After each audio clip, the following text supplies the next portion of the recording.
Jadi kan tempat pulang terakhir kan, logika sederhananya begini. Kalau kita ingin menempati tempat untuk pulang yang terbaik, sekarang sedang kita beraktivitas, berarti kita siapkan kan? Jadi Nabi memandangnya biasa. Karena sifat dunia itu ya kecil sekali gitu. Biasa. Yang Nabi khawatirkan itu adalah umat yang tak mampu memanage kekayaannya. Jadi Anda mau tugas jadi udara, darat, lautan, bekerja apapun, kalau Anda mengaku muslim, ingat Allah.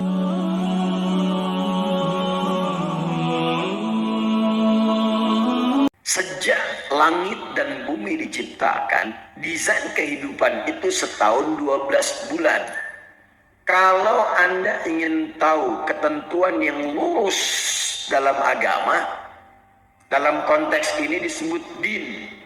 Din itu yang menunjukkan pada kebaikan. Din itu yang mengatur supaya tertata.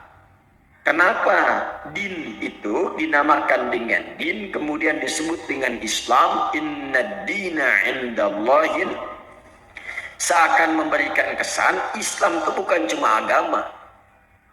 Agama itu kan bahasa Sanskerta, tidak rusak kan? A-nya tidak, agama itu rusak, menjaga supaya tidak rusak. Nah, din itu maknanya lebih daripada itu. Kenapa disebut Islam? Ingin memberikan kesan ketika Anda mengaku muslim, agama Anda apa? Islam. Itu bukan sekedar nama. Tapi dengan Anda menjadi muslim, mengikuti tuntunan Islam, maka menjaga Anda supaya hidupnya tertata. Supaya terarah. Hidup berkualitas. Makanya orang dulu masuk Islam itu hidupnya lebih berkualitas. Lebih baik. Silahkan cek. Kalau dia penuntut ilmu, pasti ilmunya meningkat, jadi lebih pintar, bahkan jenius. Kalau dia pebisnis, pasti ketika masuk Islam, dia tidak akan pernah kaya. Pasti. Tapi akan menjadi pribadi yang kebangetan kayanya. Betul standar. Itu pebisnis muslim itu kalau dagang, nggak pernah balik modal. Selalu balik untung. Betul. Kenal Abdurrahman bin Auf?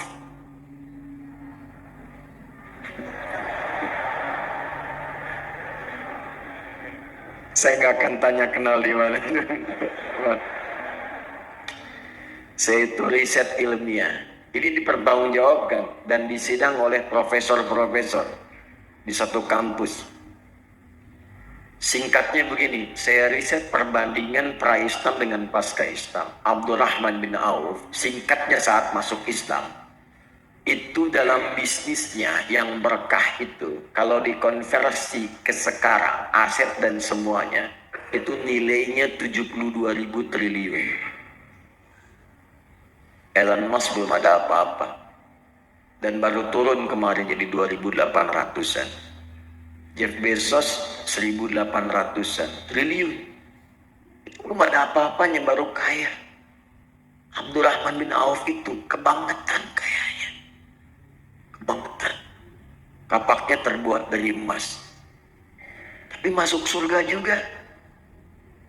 Ya, daripada miskin gak jelas kan. Ya, luar biasa. Jadi semua orang jadi orang hebat. Terus yang tadinya itu angkuh jadi orang yang tegas, yang sombong jadi tawadu. Semua berubah. Itulah muslim. Jadi kalau hari ini ada yang mengaku orang Islam, kok bisa kata-katanya menjadi kotor? Kakinya melangkah pada yang tidak baik. Masa depan tidak tertata. Nggak tahu kegiatan apa yang mau dikerjakan. Berarti ada yang belum sempurna dalam keislamannya. Nah, ini yang menjadikan kita diminta oleh Al-Quran, coba tata supaya lurus. Dzalika dinul qayyim. Qayyim itu kan lurus, tegak, berkualitas, benar. Sifatnya disebut dengan qiyam. Orangnya qaim, yaqum. Setiap mau sholat, kita akan ada iqamah kan? Aqama yuqimu, supaya sholatnya benar, lurus, tertata, safnya lurus. Itulah muslim. Itulah muslim. Nah, Karena singkatnya di ayat ini, gambaran cepatnya orang Islam itu mesti punya planning, konsep kegiatan yang jelas. Dalam mengatur waktunya, setidaknya dia punya program dalam setahun itu 12 bulan apa yang mau dikerjakan.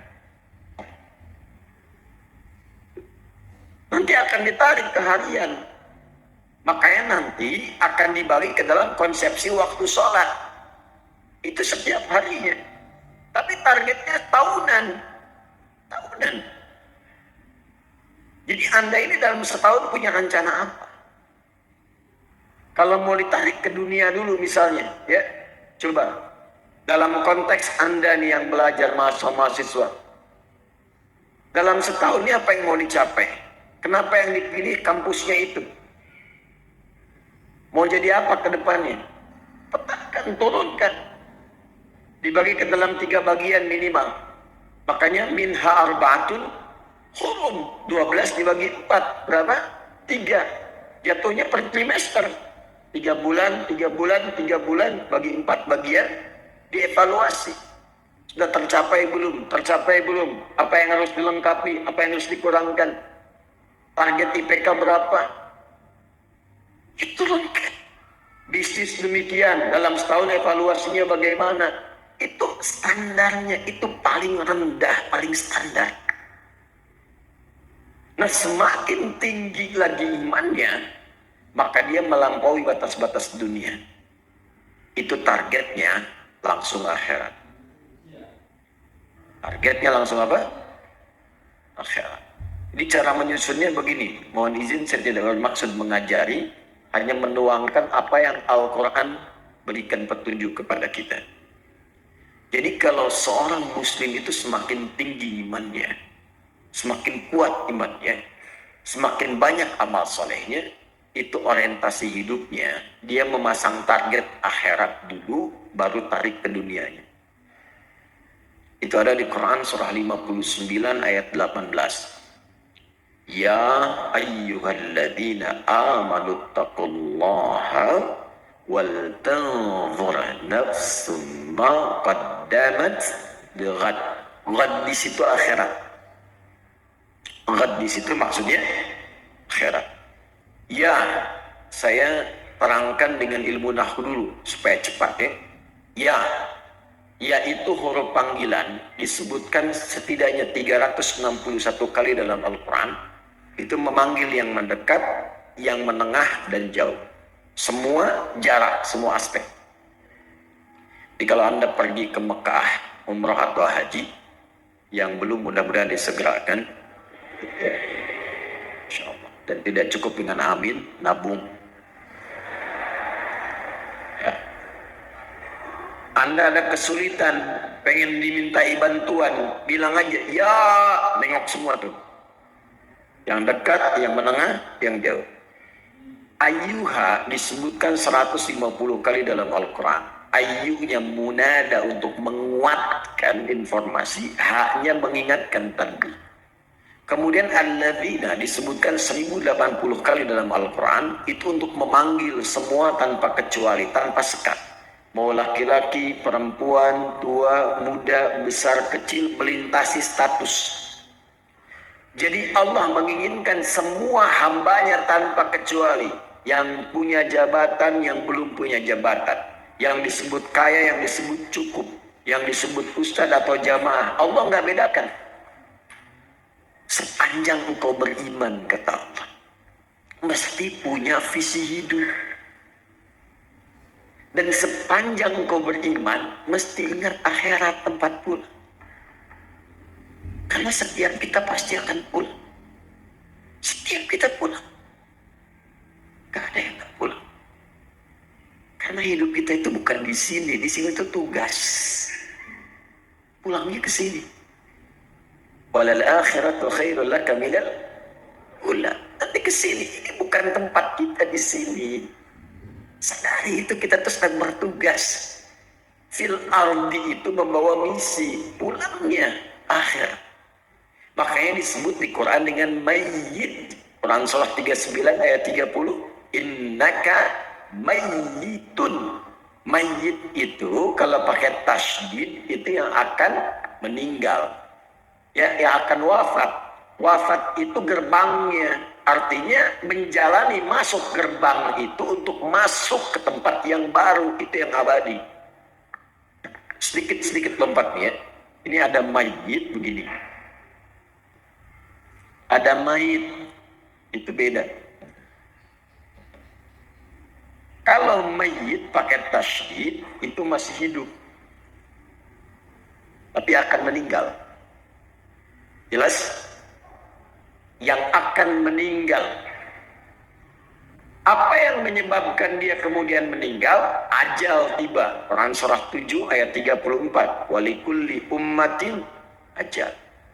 Ketika ajal tiba, apa yang menjadikan kemudian dia wafat? Maut yang datang. Ini semua yang berkorelasi. Ketika datang maut, dia mengambil tasdidnya nih. Ini bukan ilmu takatut ya.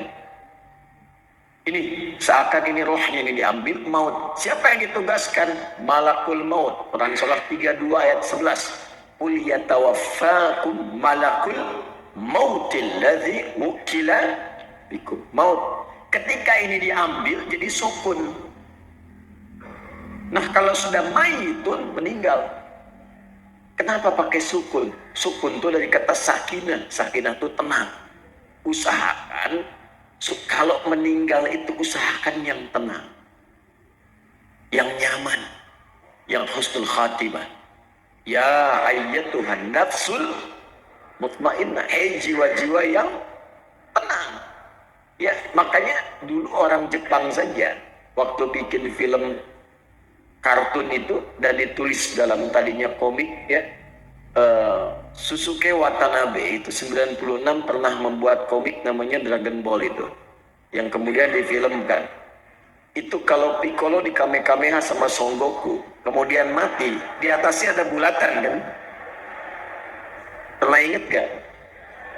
Saya nggak suka film, nggak suka nonton, cuma saya suka riset kenapa begini, kenapa begitu. Bayangkan orang belum beriman saja sudah sadar kalau mati itu ada bulatan di atasnya itu. Sukun. Semakin tinggi imannya dan dia sadar, ya ayyuhalladzina, pakai alladzina, kita ini akan wafat. Dipanggil oleh Allah iman dia. Dipanggil harus punya visi. Baik engkau yang merasa imannya itu, maaf, lemah sehingga jauh dari Allah. Ya, kan orang lemah itu kalau lemah iman, rasanya malu kalau mau ibadah, seakan jauh. Ya kan? Mau ngaji malu, mau ke masjid malu, gitu ya. Ada yang standar menengah, standar. Ada yang kuat, saking kuatnya, Masya Allah cepat. Ilustrasi gampangnya itu waktu sholat. Kalau ingin kita mengukur tingkat kekuatan iman, gampang cek dalam sholat. Itu standar Quran. Quran surah ke-8 ayat kedua. Innamal mu'minuna alladzina idza dzukirallahu wajilat qulubuhum. Sungguh insan beriman itu bisa dicek standarnya. Kalau disebutkan nama Allah, ada getaran dalam jiwanya. Konfirmasi iman. Nah, Allah menyebutkan namanya itu lewat muadzin dalam adzan, dipanggil adzan itu adzan dari kata udhun, telinga.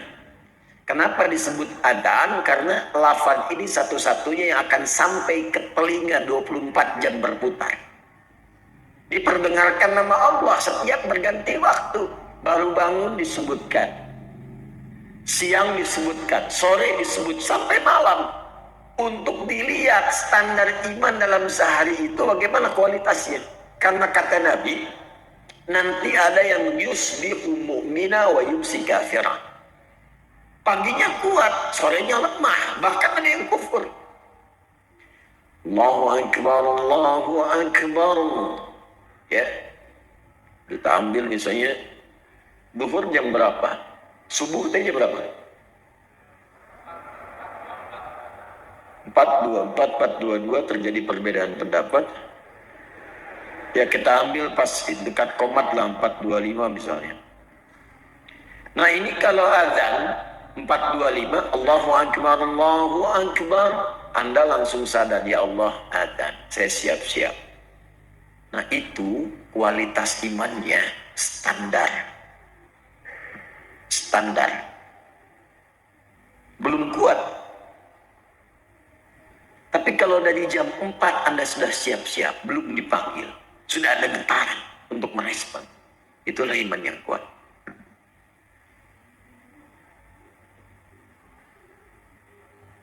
Tapi kalau dipanggil 425, Anda baru sadar 524.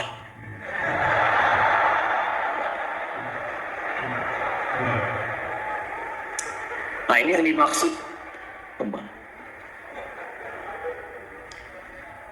Tapi ketika berbicara tentang visi dan misi hidup, Allah tidak bedakan. Dipanggil semuanya.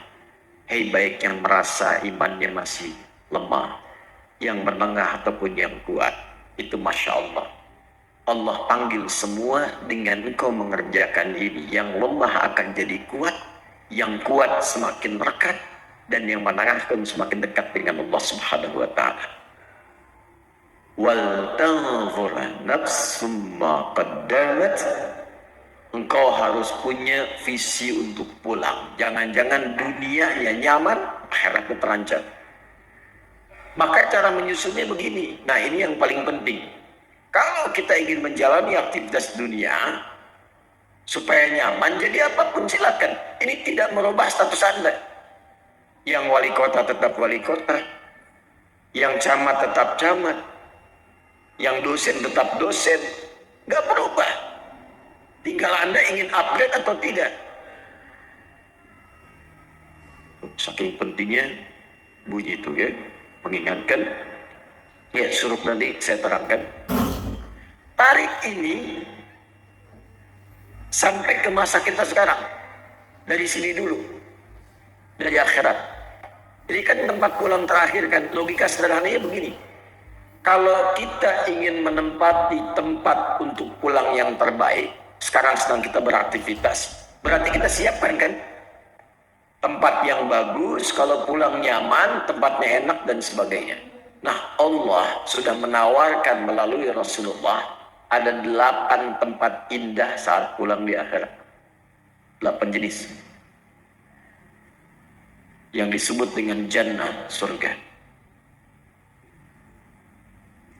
Jadi surga itu ada 8 jenisnya.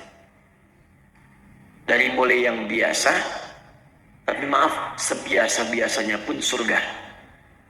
Ya, ma la 'ainan ra'at wa la udhunun sami'at wa la khatara 'ala qalbi bashar. Itu indah, ingin apapun sering langsung ada.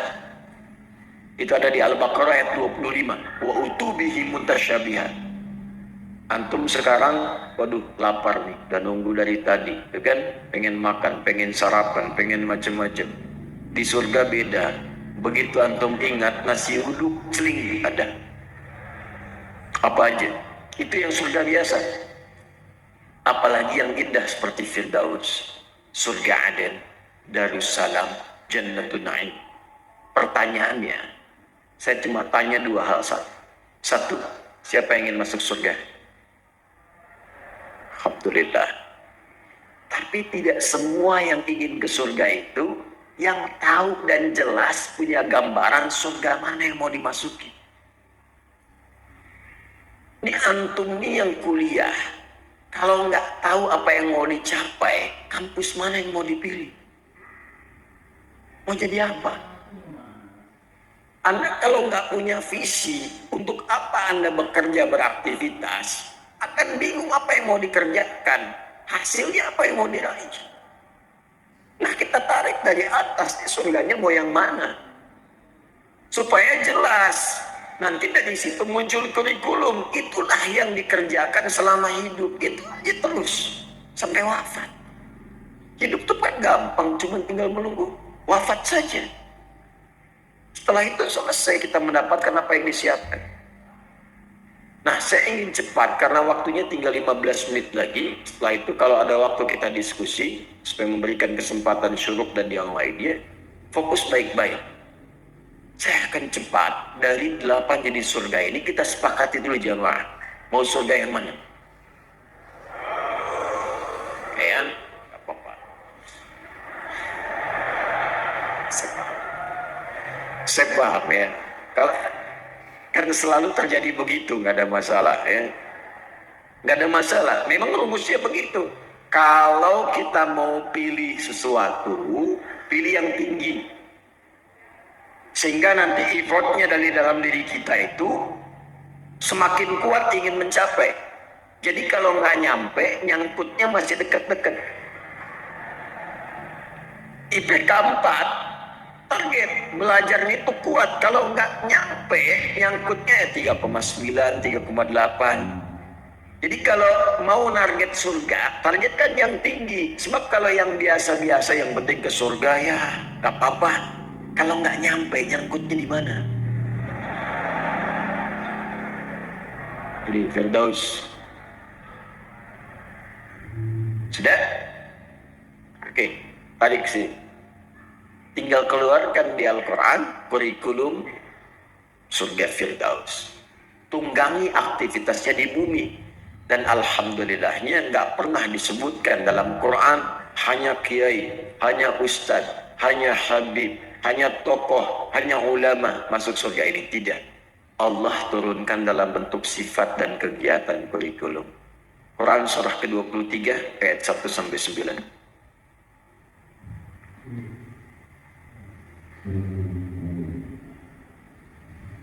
Qad aflahal mu'minun alladzina hum fi salatihim, terus sampai Anda dapatkan, perhatikan, ulaika humul warithun alladzina yarithuna al-firdausa hum fiha, dan itu pakai alladzina, semua berpeluang masuk ke surga situ. Bahasa bebasnya begini, ada calon penghuni surga Firdaus yang sedang beraktivitas dan berpetualang di bumi. Siapa mereka itu? Diturunkan sifat kurikulumnya. 1, yang sholatnya khusyuk. Sholat khusyuk. Jadi bukan sekedar sholat. Surga biasa, yang penting sholat. Yang penting sholat. Surga Firdaus, sholatnya dinaikkan kualitasnya khusyuk. Anda bisa menjadi pejabat, silahkan. Presiden, gubernur, bupati, wali kota, camat, lurah, RW, RT, dan sebagainya, silahkan. Tapi kalau pengen ke Firdaus, Anda mesti sholat. Ke surga Firdaus itu ditentukan bukan dengan jabatan dunia, tapi dengan kualifikasi ini. Dan sholatnya mesti khusyuk. Jelas di sini. Kemudian walladzina hum 'anil lagwi mu'ridun, menata diri supaya bermanfaat. Yang tidak penting tidak dilakukan. Bicara yang penting, yang nggak penting diam. Lihat yang penting-penting, yang nggak penting nggak harus dilihat. Dengar yang penting-penting, yang tidak penting tidak harus didengar. Sampai ke ujung kaki.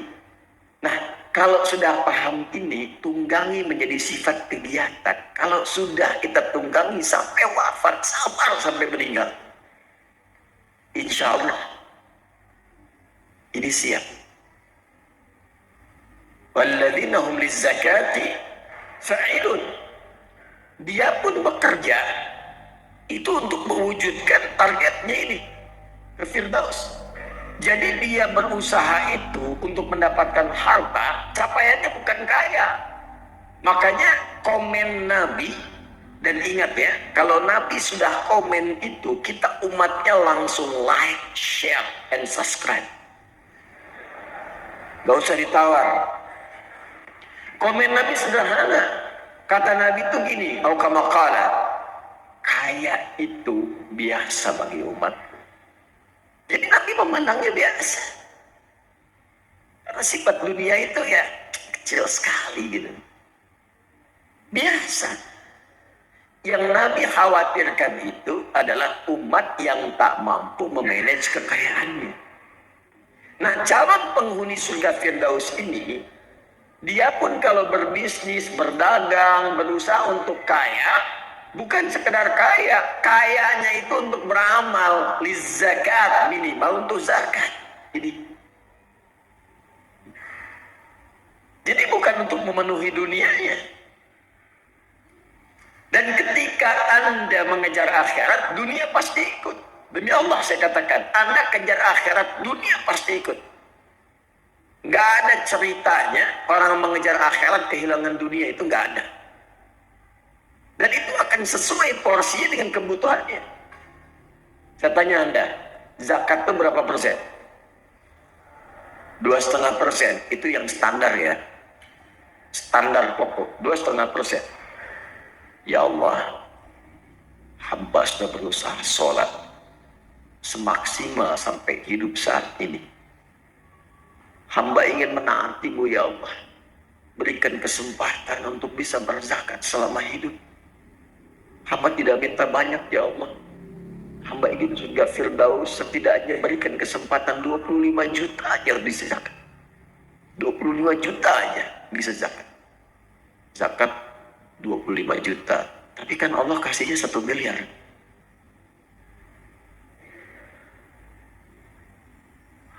Dua 2,5% dari 1 miliar berapa? 25 juta kan? Jadi ketika Anda minta 25 juta untuk zakat, Allah kasih 975 juta lebihnya. Itu konsep dasarnya. Jadi kalau Anda niatkan yang bisnis, yang kerja untuk menaati Allah, untuk ibadah, mengikuti pedoman Rasulullah, dunia ikut. Nanti lebihnya tinggal dibagi untuk keluarga yang dekat, keluarga menengah, keluarga jauh. Disinilah muncul skema infak namanya. Diatur kebutuhan Anda berapa, lebihnya itu untuk beramal. Makanya kita pandai-pandai melihat Allah titipkan apa kepada kita. Cuma 4 pilihannya. 1 ilmu, 2 harta, 3 kedudukan, 4 tenaga. Dan keempat ini contohnya sudah ada pada kepribadian para sahabat ketika belajar dengan Nabi. Dan Nabi mengakumulasi semuanya. Jadi ketika Anda dititipkan pengetahuan, ilmu, mau jadi apapun, maaf, ustadz, dosen, macam-macam. Nah, pertanggungjawaban pertamanya itu pertanyaannya bukan seberapa besar gelar Anda. Berapa banyak ilmu itu yang telah mengenalkan Anda dengan Allah. Kan jelas, itu setiap bangun loh standar. Jadi kalau kita bangun tidur, itu langsung ditanya ya pada diri kita melalui hadis Nabi. Sampai bangun itu sudah seberapa dekat dengan Allah. Ingat Allah enggak? Itu ada di Abu Daud nomor hadis 1367. Silahkan dicek. Dari Ibnu Abbas radhiyallahu ta'ala anhuma. Itu kata beliau kalau Nabi bangun dari tidurnya, kana Nabi sallallahu alaihi wasallam idza istayqadha min naumihi fajalasa. Kalau Nabi bangun dari tidur, duduk dulu. Jangan langsung beraktivitas, duduk supaya tenang. Wa masaha biyadihi min athari naumi. Kemudian menghilangkan bekas ngantuknya dengan tangan yang bersih ya. Karena nanti ada hadis lain, kalau menduga tangannya kotor, cuci dulu. Karena engkau tidak tahu kemana tangan itu berkelana saat tidur. Setelah sadar, baru baca. Apa yang dibaca? Sebelum doa itu, ada bacaan dulu. Wa qara'a khawatim surah Ali Imran. Dan membaca 11 ayat terakhir surah Ali Imran. Surah itu kurikulum hidup yang menyadarkan. Jangan sampai bangun dan beraktivitas Anda tidak kenal Allah. Apapun profesinya. Inna fi khalqis samawati wal ardi wa ikhtilafil laili wan nahari laayatin liulil. Siapa ulul albab itu? Alladzina yadhkuruna Allah qiyaman wa qu'udan wa 'ala wa yatafakkaruna fi khalqis samawati wal Rabbana ma khalaqta hadha batila subhanaka faqina. Jadi Anda mau tugas jadi udara, darat, lautan, bekerja apapun, kalau Anda mengaku muslim, ingat Allah.